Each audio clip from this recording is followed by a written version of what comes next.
자, 이번 시간에는 현대시 6을 한번 보도록 합시다. 현대시 6은 우리 수능 특강 91쪽이고요. 91쪽부터 94쪽까지 나와 있는데 4번에 보기가 있으니까 4번 보고 넘어갑시다. 인간은 부정적인 현실에 대해서 다양하게 반응할 수 있다라고 해서 지금 이제 이 시들이 부정적인 현실이라고 나와 있는데 배경이 부정적인 현실 속에서 펼쳐질 것임을 알 수가 있고, 어떤 이는 자기 내부로 침잠하여서, 침잠하다라고 하면 가라앉아서 성찰의 행위를 말하는 거겠지, 그지? 침잠해서 현실과 관련한 자신의 문제를 발견하고 자기 변화를 도모한다. 자기 자신을 변화시키려고 한다. 또 다른 어떤 이는 현실 문제를 공론화하면서 부정적 현실을 변화시킬 수 있는 방편을 찾아내려고 한다. 그래서 일단 부정적인 현실이고요. 부정적인 현실에 대처하는 사람들의 태도가 두 가지가 나오는데, 자아 성찰을 통해서 자신의 변화를 이끌어내려는 사람들이 있고, 두 번째가 공론화시킨다. 현실 문제를 공론화, 많은 사람들이 알 수 있게 한다. 문제화시킨다. 그래서 공론화를 시켜서 무엇을 요구하냐면은 현실을 변화시키려고 한다. 그러면은 변화한다라는 측면에서는 두 사람이 공통적인데, 여기서는 자기 자신이지, 그지? 근데 여기서는 변화하는데 무엇을? 현실을 변화시키려고 하는 거다라고 나와 있어요. 그래서 가는 주권을 빼앗긴 일제강점기 현실 속에서 라고 해서, 가에서는 일제강점기라는 부정적인 시대 현실이 나와 있고, 보면은 윤동주 시인의 참회록이 나와 있어. 참회하다라고 하면은 반성하는 거지, 그지? 그래서 시 제목은 참회를 기록하다라는 뜻으로 이해를 해보면 될 거고, 이때는 일제강점기라고 하는 부정적 현실이 나올 건데, 우리 이제 공부 좀 한 친구들은 여기 일제강점기 그 다음에 윤동주 보면은 선생님이 얘기 안 해줘도 어디에 해당하는지 알겠지. 뭐야? 자아성찰이겠지. 자아성찰을 통해서 자신을 변화시키고자 하는 시인이다 라고 있는 거 알고 있을 거고, 나에서는 자유와 민주에 대한 각성이다 라고 해서, 나 시는 제목이 신동엽의 누가 하늘을 보았다 하는가. 신동엽, 그 개그맨 신동엽 아니다.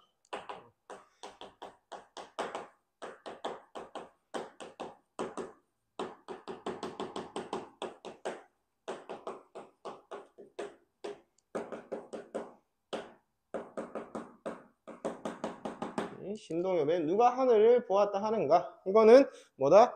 민주에 대한 각성,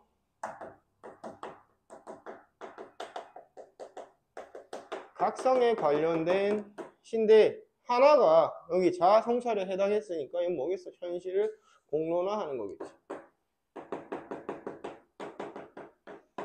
문제화 시켜가지고 현실 변화를 이끌어내고자 하는 시일 것이다 라고 우리가 읽어보면 되겠다. 자, 가부터 가봅시다. 윤동주 시인의 시를 우리가 제일 쉽게 이해할 수 있는 방법 중에 하나가 영화 동주를 보는 거야. 넷플릭스에 다시 들어왔더라. 영화 동주 좀 봐라. 영화 동주를 보면은, 물론 팩트는 아니지만 그것도 픽션이 들어가 있지. 허구성과 함께 결합되어 있지만, 그 시에서 어떤 상황에서 이 윤동주 시인이 이런 시를 낭송하는 장면들이 군데군데 나온단 말이에요. 그래서 어떤 장면에서 이런 시를 지었나 라는 것을 간접적으로나마 우리가 볼 수 있으니까 영화 동주를 보면은 윤동주 시인의 시를 잘 이해할 수 있는데, 이 참회록이라고 하는 시가 연희전문학교, 윤동주 시인께서 이제 연희전문학교를 졸업을 하고 용정이라고 하는 연변에 있는 자신의 고향으로 돌아와가지고 이제 일본으로 유학을 가기 전에 뭘 해야 되냐면 창씨개명을 해야 된단 말이에요. 창씨개명이라고 하면은 이름을 일본 이름으로 바꾸는 걸 말하지, 그지? 그때의 고뇌가 잘 드러나 있는 시야. 보면은 이제 영화 동주에서도 그 시기쯤에 이제 창씨개명을 하는 장면과 이 참회록이라는 시를 오버랩 시켜가지고 이렇게 영화 동주에서 보여주거든. 그래서 영화를 보면 조금 더 쉽게 이해할 수 있다.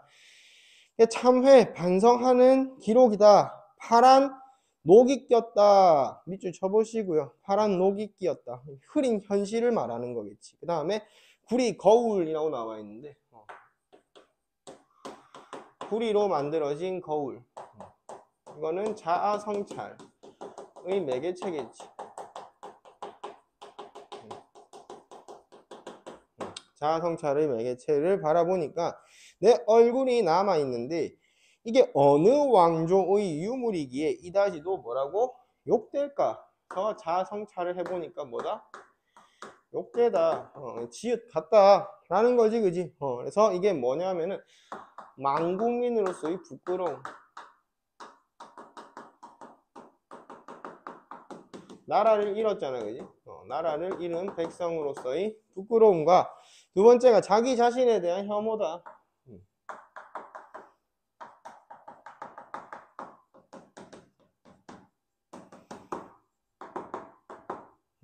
자기 자신에 대한 혐오. 그래서 이다지도 욕될까? 나는 나의 참회의 글을 한 줄에 줄이자 밑줄 쳐보고 청유형으로 구성되어 있고요. 그래서 단호한 의지를 보여준다 라고 보시면 돼요. 만 24년 1개월을 살아오셨으니까 25세쯤 됐겠네. 한국 나이로, 그지? 24년 1개월을 무슨 기쁨을 바라면서 살아왔던가? 내일이나 모레나 그 어느 즐거운 날 동그라미 쳐보시고. 광복이야. 조국 광복이 되는 날. 광복이 될 거라고 믿고 계신 거죠, 그죠? 광복이 되는 날. 나는 또 한 줄의 참회록을 써야 한다니까 위에서 만 24년 1개월의 삶을 무슨 기쁨을 바라면서 내가 살아왔을까라고 참회를 했는데 이 참회에 대해서 다시 참회를 해야 된다고. 왜? 그때 그 젊은 나이에 왜 그런 부끄러운 고백을 했나? 부끄러운 고백.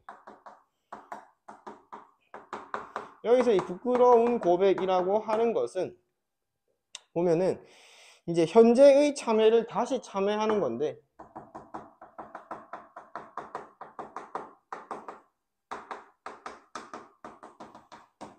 왜 이렇게 현재의 참회를 다시 참회하느냐? 현재의 이 참회에는 현실을 바꾸고자 하는 적극적이고 실천적인 의지가 없다. 그래서 이 실천적 의지가 없었음을 다시 뭐 하겠다? 참회하겠다. 밤이면 밤마다 나의 거울을 손바닥으로 발바닥으로 열심히 닦아보자. 거울을 계속해서 닦는 것은 날 보기 위해서지, 그지? 그래서 손바닥 발바닥으로 닦자. 이것도 자아성찰의 행위고요. 그러면 어느 운석이라고 하면 이렇게 떨어지는 돌이잖아. 하늘에서 밑으로 홀로 걸어가는 슬픈 사람이라고 했을 때 이 슬픈 사람 동그라미 쳐보시고 이 슬픈 사람이라고 하면은 성찰 이후의 모습을 말한다.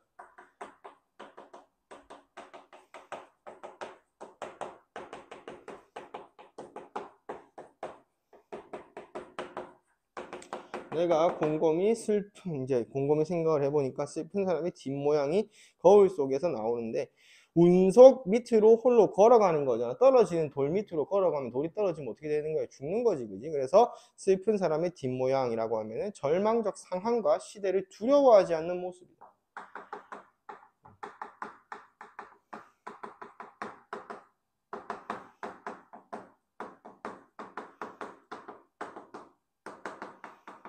그래서 거울에다가 자기 자신을 비추어 보는 반성 행위를 했고 그 반성 행위의 결과가 슬픈 사람이라는 시어로 나타나는데 이 슬픈 사람의 의미를 읽어보니까 운석 밑으로 뚜벅뚜벅 걸어가는 거니까 운석이 떨어지면 죽잖아, 그지? 근데 죽음을 두려워하지 않고 걸어가는 모습이다. 그래서 아까 전에 자아성찰을 통해서 변화한다라고 했는데 변화한 모습이 슬픈 사람이다 라고 하는 시어로 제시된다라는 거 알아주시고요. 91쪽 넘어가 봅시다. 91쪽이 아니고 나로 넘어가 봅시다. 나로 91쪽에 누가 하늘을 보았다 하는가 라고 했을 때 이 하늘이라고 하는 것의 의미, 하늘이라고 하는 것은 구속과 억압에서 벗어난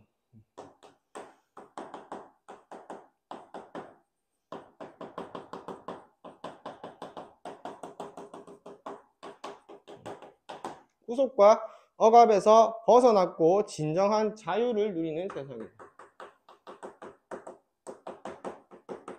근데 이게 서리법이란 말이야. 누가 하늘을 보았다 하는가? 본 사람이 있다 없다? 없다. 네가 본 것은 하늘이 아니다. 누가 구름 한 송이 없이 맑은 하늘을 보았다 하는가? 1행과 2, 3행이 점층법으로 이루어져 있어. 그래서 누가 하늘을 보았다 하는가? 누가 구름 한 송이 없이 맑은 하늘을 보았다 하는가? 그래서 1행과 2, 3행이 점층법으로 이루어져 있고요. 네가 본 것은 하늘이 아니고 무엇이다? 먹구름이다. 먹구름. 하늘과 먹구름. 그러니까 네가 하늘로 착각한 것은 사실 먹구름이다 라고 해서 올바른 현실인식을 방해하는 장애물이지.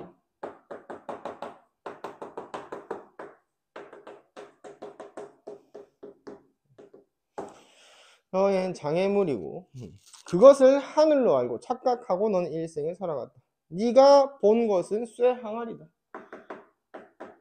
하늘로 봤다라고 생각하지만 다 착각이었다. 그것을 하늘로 알고 일생을 살아갔다. 그러니까 여기서 네가 본 건 먹구름, 네가 본 건 지붕 같은 쇠항아리라고 해서 변주가 되고 있다라고 보시면 되겠지. 2형과 3년은 변주, 반복의 형식이야. 약간 바꾸어서 진행되고 있고요. 다음에 넘어가 보시면은 92쪽. 그래서 뭐 할 거냐면은 닦아라. 뭐 하자? 닦아라 사람들아. 명령하고 있죠. 네 마음속의 구름을. 그 다음에 찢어라. 그러니까 먹구름은 안 좋은 건데 이걸 닦아야 되고 찢어라. 무엇을?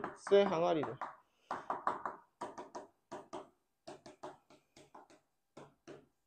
요걸 닦고 찢고 이렇게 해서 뭐 하자는 거야? 부정적인 삶을 다 걷어내고 우리가 진정한 하늘을 보면서 살아가자 라는 거지. 그지? 그래서 사람들의 행동 변화를 촉구하고 있다.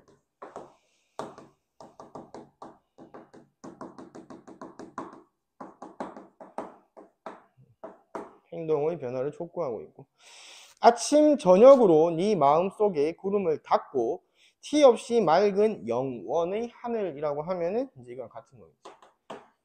영원의 하늘. 그래서 대조적 이미지, 대조적 시어로 이렇게 시가 진행되고 있고요. 볼 수 있는 사람은 외경을 알리라. 진정한 하늘을 본 사람은 삶의 엄숙함을 알게 될 것이다. 그래서 외경이라고 하면은 공경과 깨달음인데 이게 삶의 참된 의미로 보시면 돼요. 그래서 진정한 하늘을 본 사람들은 삶이 공경 그리고 깨달음, 삶에 대한 공경과 두려움, 공경과 두려움을 알게 될 것이다 라고 해서 참된 의미를 알게 될 것이고 아침 저녁으로 네 머리 위 쇠항아리를 찢고 티 없이 맑은 구원의 하늘, 역시나 구원의 하늘도 여기에 들어간 거고 구원의 하늘을 마실 수 있는 사람은 연민을 알리라. 여기서 외경과 연민이라고 하는 것은 진정한 하늘을 본 사람들을 많이 깨달을 수 있는 삶의 참된 의미겠지. 그지? 연민을 알리라.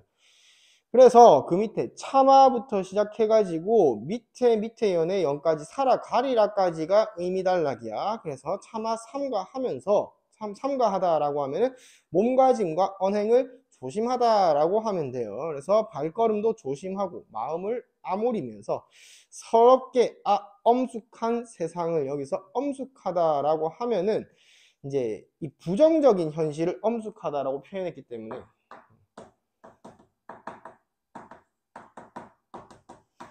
이거는 반어법이야.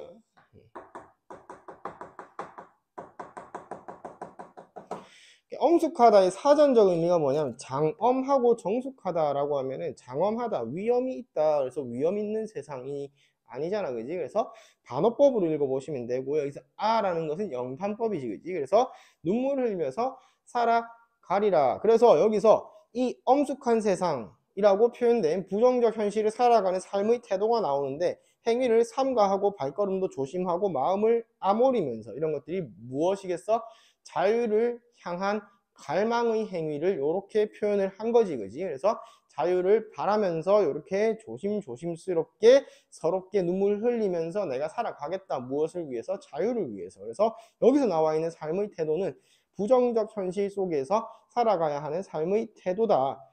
그래서 마지막에 누가 하늘을 보았다 하는가, 누가 구름 한 자락 없이 맑은 하늘을 보았다 하는가 라고 천년, 1년과 똑같이 나와 있지, 그지? 그래서 수미상관이에요, 수미상관.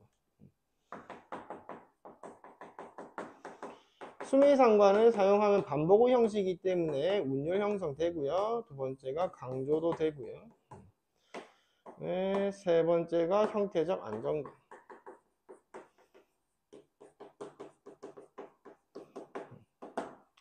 그래서 이렇게 신동엽 누가 하늘을 보았다 하는가 정리하면 되겠습니다.